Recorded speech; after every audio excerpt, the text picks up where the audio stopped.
was installing a new software on a client's old laptop when I stumbled across a document titled Project 1844. It included a series of outline points, but also a sort of blueprint.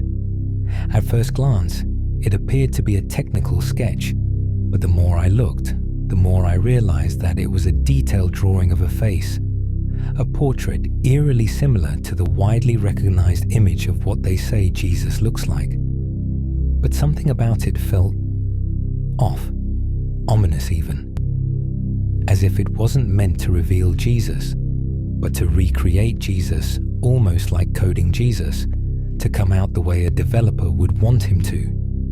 The outline stated that Jesus had already made his way into the most holy place since the year 1844 to finish God's work of salvation and God's strange act. It pointed out that the ignorance of Jesus moving to the most holy place in 1844 was engineered by an entity called the Order of the Abomination of Desolation, and this so-called order has ensured that the world remains unaware, that the masses never realize Jesus has moved from the holy place into the most holy, the place of investigation, the place of atonement. They've buried the shift so deeply that even some of the devout have forgotten to follow the Lamb wherever he goes. The strangest part, the document didn't read like fiction. There were no metaphors, no symbolism, just cold, direct language. It read like notes for a meeting, as if plans had already been set in motion, and this was simply a summary for those in the know. I didn't say a word to my client about the document. I closed the file, finished installing the software, and shipped the laptop back like nothing had happened. But something about it lingered. The content, the tone, the unsettling clarity of it all. I was curious, yes, but it was obvious. My client was either involved or closely connected to someone who was. Someone tied to this so-called order.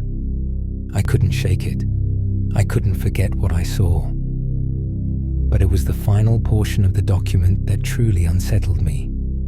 It spoke of an ancient figure, the oldest of the light bearers, who would pretend as if Jesus had never moved into the most holy place.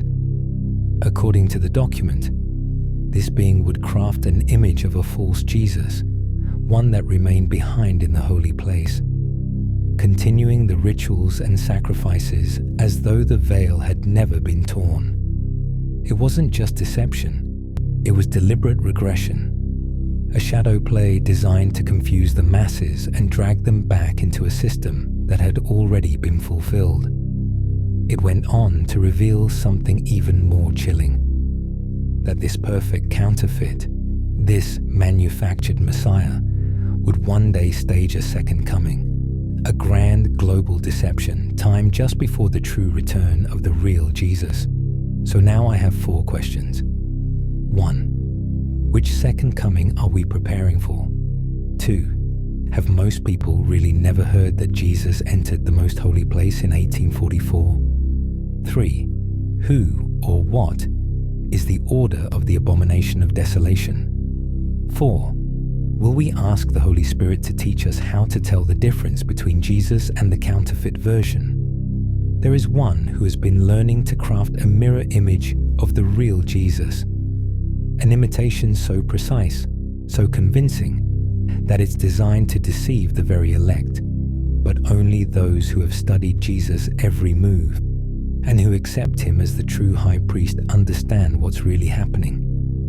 They know that the priest's final duty was to enter the most holy place, to stand in the very presence of God the Father, and to carry out the solemn work of atonement and judgment.